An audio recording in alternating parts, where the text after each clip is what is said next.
Elena, seguramente el siguiente ponente no requiere de ninguna presentación, porque desde que hemos llegado yo creo que ha sido la persona más nombrada de este foro, pero de todas maneras yo me voy a dar la satisfacción de presentarle, porque entre otras cosas ha sido el que me ha invitado a estar aquí hoy. Adrián, como todos sabéis, que es quien nos va a hablar ahora sobre este tema tan curioso de las decisiones automatizadas y perfiles. Es profesor de Derecho del Trabajo y de la Seguridad Social en la Universidad de Valencia. Tiene 4 monografías sobre materia de salarios y amplia experiencia en regulación de la economía colaborativa desde una perspectiva jurídica y económica. En ese sentido, ha publicado muchos artículos en revistas internacionales y tiene un libro de economía colaborativa, El trabajo en la era de la economía colaborativa, y por ello ha sido y es invitado a dar múltiples conferencias sobre esta materia. Adrián fue ganador del premio al mejor abogado joven otorgado por Forelab y ha obtenido otras distinciones importantes. Como sabéis, dirige la Cátedra de Economía Colaborativa y Transformación Digital en la Universidad de Valencia y además, y es lo que a mí más me gusta de él, es su blog, Argumentos de Derecho Laboral, un blog que es muy interesante desde una perspectiva práctica para aquellos que nos dedicamos al derecho en despachos, que muchas veces nos falta esa perspectiva, digamos, académica, que es muy interesante y que, unida a la práctica profesional, pues supone que los asesoramientos que damos a nuestros clientes pues tengan mucha más calidad. Y de hecho yo he de confesar que en más de una ocasión he tenido que llamar a Adrián pidiendo socorro en algún asunto, ¿no?, de estos endemoniados que no sabes muy bien ni cómo enfocar, ¿no? Y Adrián siempre te da esa perspectiva académica tan interesante. Y sin más, como no vamos muy bien de tiempo, yo le cedo la palabra y que nos ilustre sobre este tema tan interesante.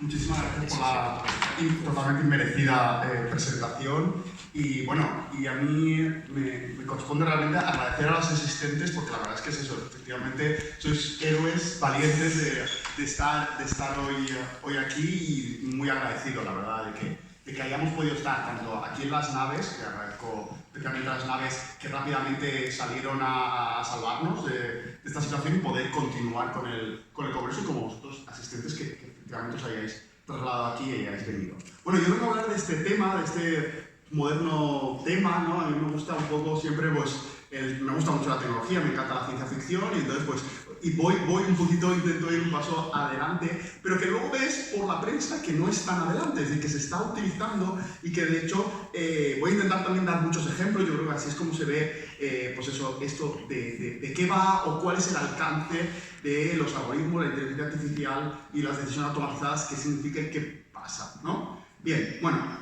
en primer lugar, partiendo de la base, es decir, ¿cuál es, en principio, de recursos humanos, qué hace?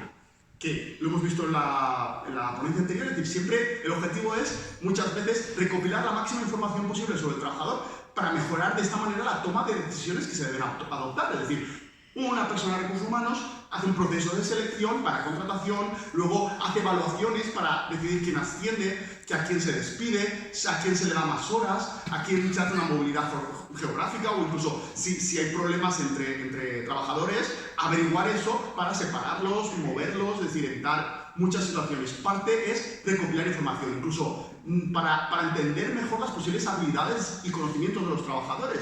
Todo eso lo hacen los jefes de recursos humanos, saber qué trabajador encaja en qué puesto de trabajo. Y por último, obtener la máxima información sobre los trabajadores para saber si estos son productivos y cómo motivarlos. Conocer al trabajador es muy importante para alguien en recursos humanos para saber cómo motivarle, qué cuestiones van a hacer, pues eso, que el trabajador sea más productivo, obviamente en beneficio de la empresa. ¿Por qué pongo en relieve todo esto? Porque si hablamos de información, hablamos de Big Data, hablamos de nuevas tecnologías. Es decir, estas funciones que tradicionalmente hacía alguien de recursos humanos, primero con las nuevas tecnologías, ahora lo puede hacer mucho más fácil. De esto se ha hablado en la ponencia anterior y no voy a insistir mucho, pero es decir, con las nuevas tecnologías, sin duda, ahora mismo hay acceso a muchísima más información, ¿vale? Ahora en recursos humanos se pueden crear perfiles mucho más ricos, se puede averiguar mucho más sobre el trabajador. ¿Pero qué ocurre? Que de hecho es que ahora estamos en un punto en el que es tanta información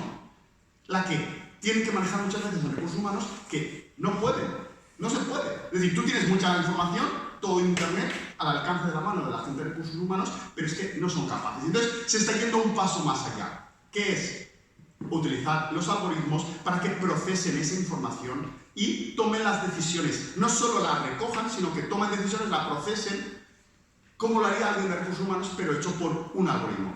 Y esto, que efectivamente suena bastante a ciencia ficción, es decir, el algoritmo tomando decisiones de contratación, de despido, de dónde poner al trabajador, incluso los tiempos de trabajo, etcétera, es decir, algoritmos manejando a trabajadores, decidiendo sobre trabajadores. Esto que parece tanta ciencia ficción, no lo es tanto. ¿Por qué? Porque estamos en un mundo en el que no es una cuestión de que cada empresa tenga su propio algoritmo, es que hay muchas empresas de recursos humanos, consultoras, que tienen algoritmo y que simplemente te lo prestan, es decir, su uso a cambio de un precio. Entonces, tú tienes una empresa que no tiene por qué ser gigante, no tiene por qué ser Google, puede ser mediana, tú quieres contratar un perfil y entonces vas a esa empresa de recursos humanos y esa empresa de recursos humanos lo que hace es darte un informe de ese candidato, en el que tú le has hecho psicotécnicos, le has hecho, pero además quieres más.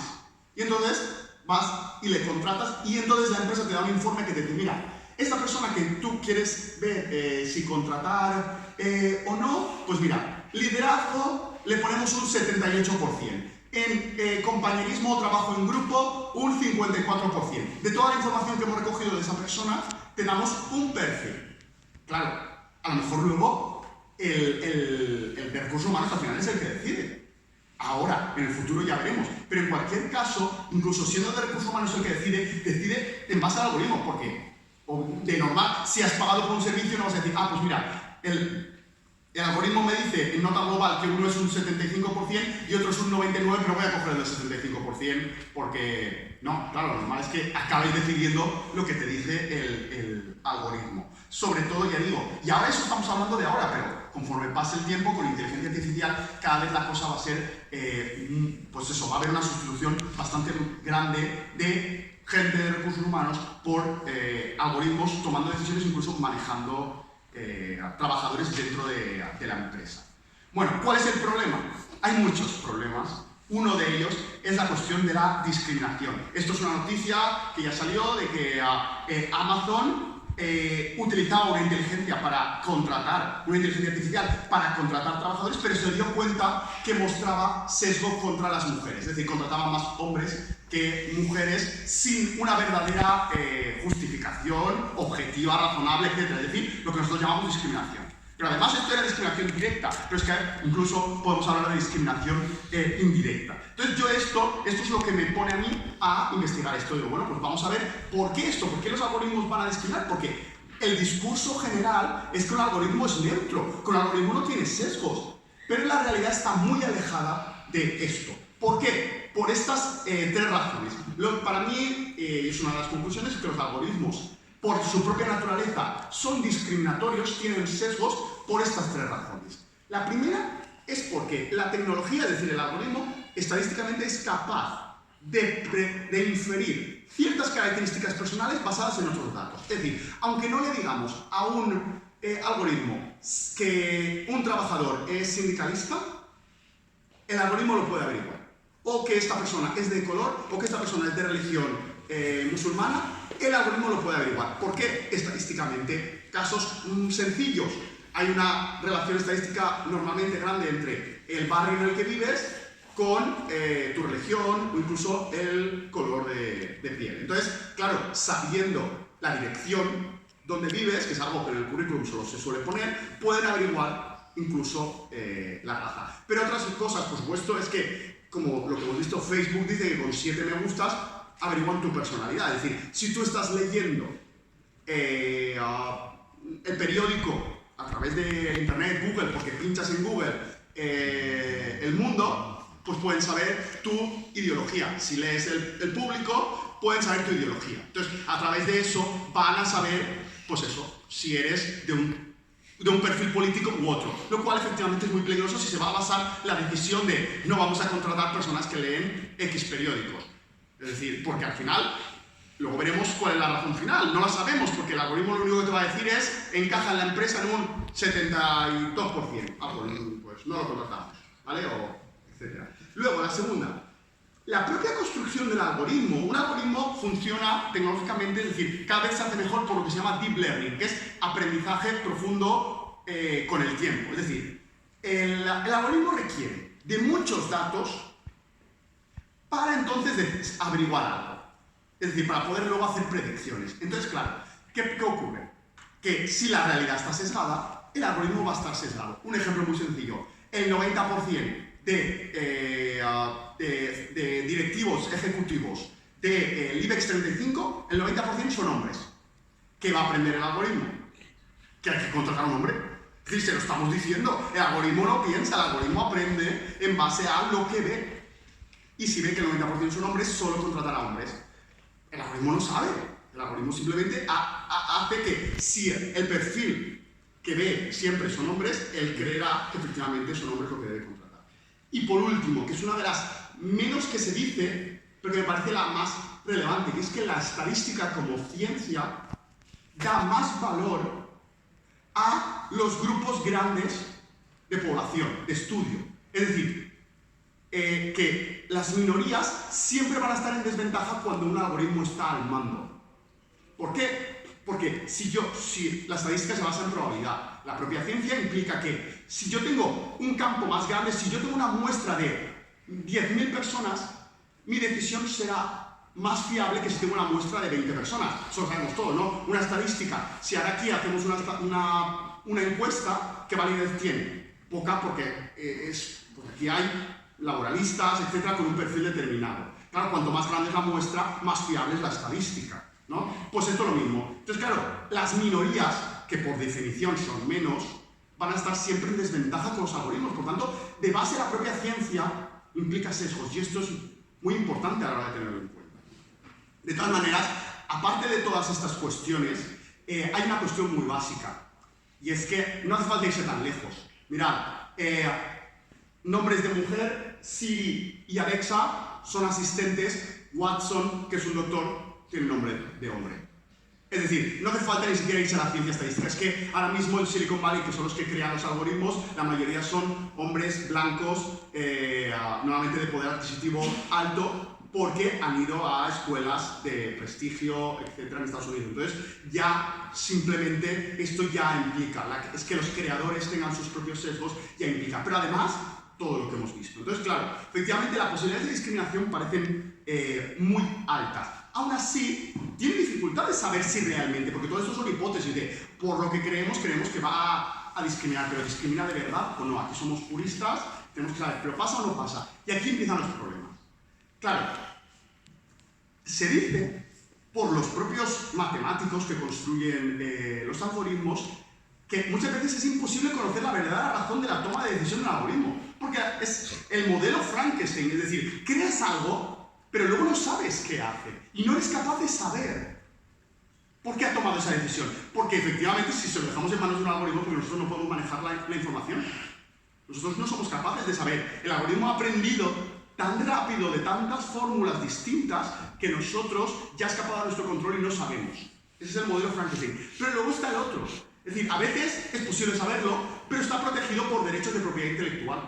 Que esto es, es decir, la empresa no le podemos preguntar por qué ha tomado la decisión, porque te dirá, no, yo no te puedo decir cómo funciona mi algoritmo, porque si te lo digo te estoy diciendo, la base no es la sustancia de mi negocio. Entonces no te lo puedo decir. Este es el modelo, pues eso, de derechos de propiedad privada y de interés empresarial. Entonces, por ahí vienen las dificultades.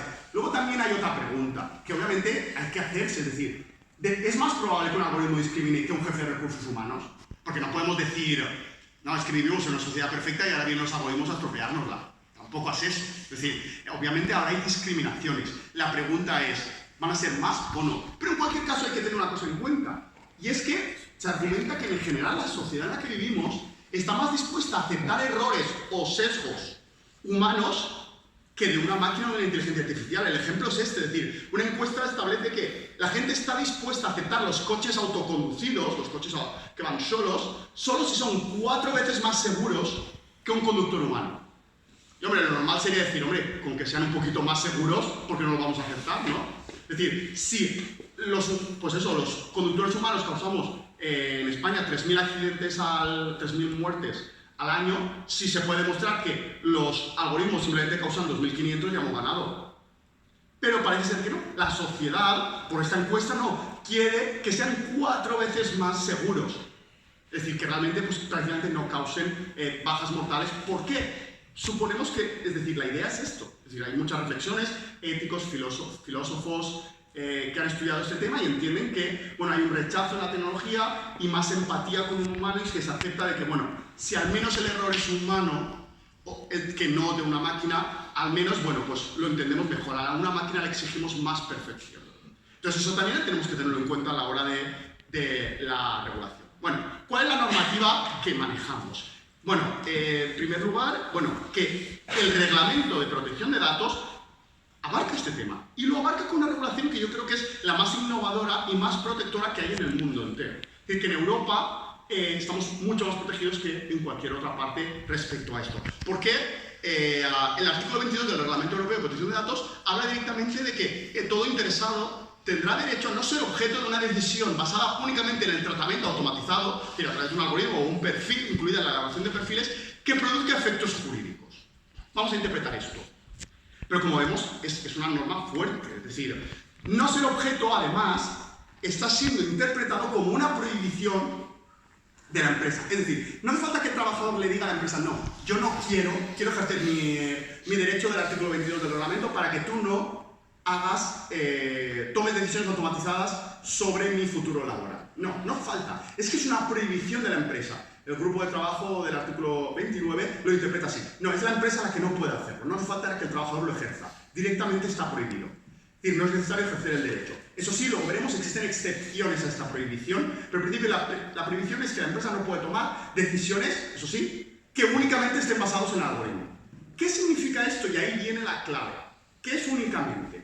Hay varias interpretaciones, al menos 2 interpretaciones. Una que entendamos que siempre y cuando haya una, sea cual sea, participación humana, ya no es el algoritmo el que toma la decisión, hay una persona ahí y por tanto ya es válido. El algoritmo puede decirte 99% y el jefe de recursos humanos decir contrato al del 99, rechazo a todos los demás, pero ya lo ha hecho un humano, no lo ha hecho un algoritmo. ¿Vale? Esa es una interpretación, pero esa interpretación que puede implicar que puede ser que el humano lo único que está haciendo es confirmar o sellar, ¿no?, el seal of approve de cualquier cosa que diga el algoritmo, por tanto no habría ninguna protección. Este artículo estaría vacío de contenido.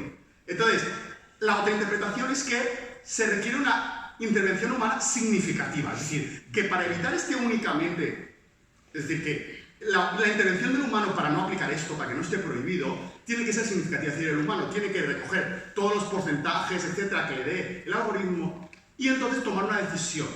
¿Cómo sabemos que es significativa, distinta a lo que le dice el algoritmo? Bueno, pues aquí el grupo de trabajo, que también el grupo de trabajo del artículo 29 opta por esta segunda opción, no la primera, es decir, le da valor con esto, lo que dice es que, bueno, es un concepto indeterminado, pero hay varias fórmulas de saber de que ha habido una participación humana significativa y por tanto no ha sido el algoritmo el que únicamente ha tomado la decisión. Primero, para evaluarlo se deberá tener en cuenta cuál es el poder del responsable. Es decir, el responsable, el que está firmando las contrataciones y está decidiendo las contrataciones, ¿puede hacer algo contrario a lo que le dice el algoritmo? ¿O en realidad él está ahí solamente para aparentar? Eso es lo primero que habrá que averiguar. ¿Cómo lo podemos averiguar eso? ¿Cuántas veces se ha distinguido del algoritmo? Es decir, el algoritmo le decía 99%, 88%. ¿El humano ha contratado a veces al de 88%? Si el responsable de recursos humanos ha contratado al de 88%, en varias ocasiones sabremos que está haciendo algo distinto a lo que le dice el algoritmo. Él no está ahí solamente para sellar, sino que está haciendo una interpretación, está haciendo una participación significativa. Y entonces eso será correcto. Entonces ahí no habrá prohibición. Pero si solamente el jefe de recursos humanos está confirmando lo que le dice el algoritmo, lo que le dice el informe, etcétera, sin evaluar nada más, sin tener en cuenta más datos que lo que le dice y sus decisiones concuerdan siempre, o gran mayoría de veces, con lo que dice el algoritmo, entonces entenderemos que esto está prohibido y que es el algoritmo el que está tomando realmente decisiones. Hay otras interpretaciones, porque de hecho yo, esto lo hablé con un matemático del Politécnico, y él me decía, ¿pero qué es esta normativa? Si es que un algoritmo nunca toma decisiones. Un algoritmo produce resultados. El que siempre toma decisiones es un humano. Pero obviamente yo creo que esto no es lo que quiere decir. Es decir, el legislador no está pensando en esta perspectiva matemática de un algoritmo es incapaz de producir una voluntad para tomar decisiones, sino que en el fondo está refiriéndose a esto que hemos venido hablando.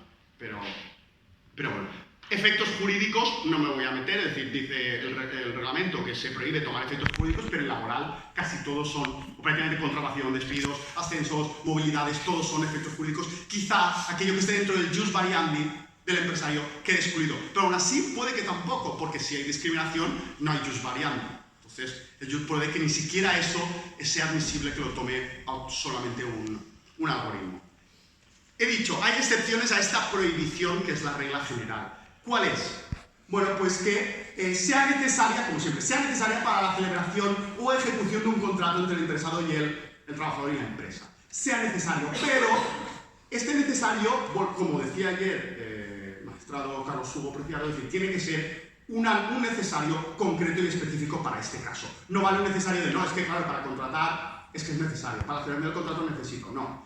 ¿Qué nos dice el grupo de trabajo del artículo 29? Habla de, bueno, que deberá demostrar que la intervención humana no es práctica o es imposible debido a la cantidad de datos procesados. De hecho, nos pone el grupo del artículo 29 nos pone un ejemplo concreto que nos ayuda muchísimo a los de el laboral. Habla de que sería válido utilizar un sistema automatizado en caso de que una empresa ante una oferta de trabajo recibiera decenas de miles de postulaciones.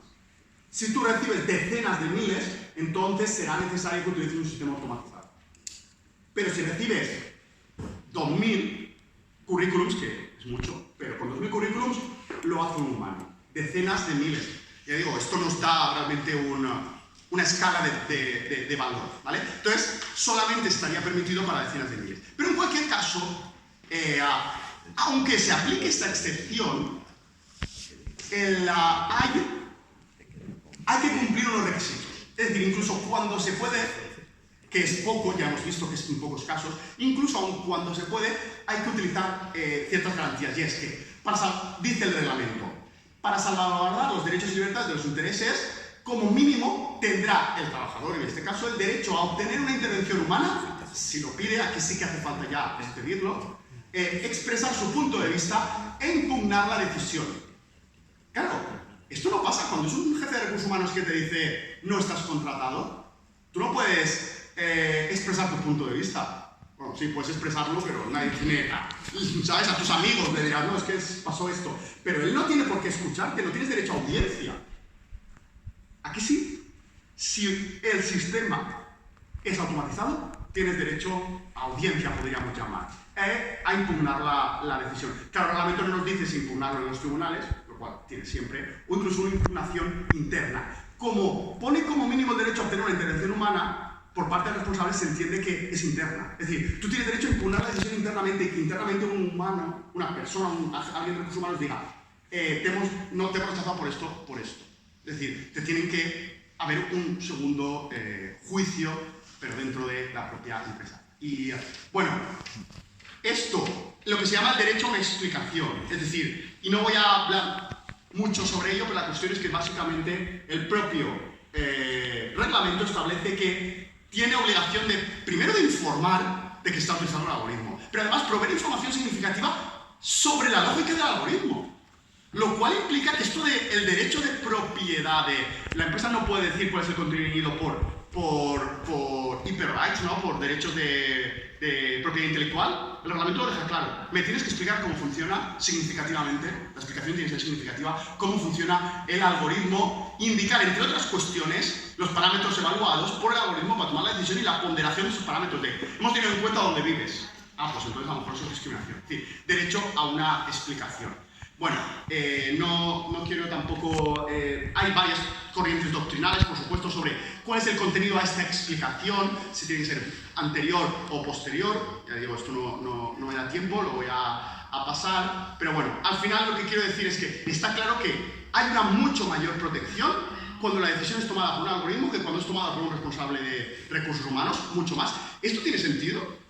A lo mejor deberíamos plantearnos de, oye, ¿por qué no hay más protección cuando es una persona humana Es decir, sobre todo cuando vemos que también hay sesgos humanos. Pero en cualquier caso yo sí que encuentro una justificación por la cual es distinto cuando es una persona humana de cuando es un algoritmo. Y es esto, es decir, primero es verdad que las posibilidades de discriminación existen en los dos lados, pero hay un rechazo social hacia la tecnología, tomando decisiones y mandando, cooperando no, pero que sea el algoritmo el que tome decisiones y mande sobre las personas, hay un rechazo social. Pero es que además yo creo que hay también una deshumanización. Es decir, cuando es la máquina la que te rechaza, yo creo que deshumaniza más cuando es otro humano, relaciones personales, etc. Cuando es una máquina hay una deshumanización mayor. Pero por último, es precisamente porque cuando es un algoritmo el que está dando, la información que recogen de ti es muchísimo mayor.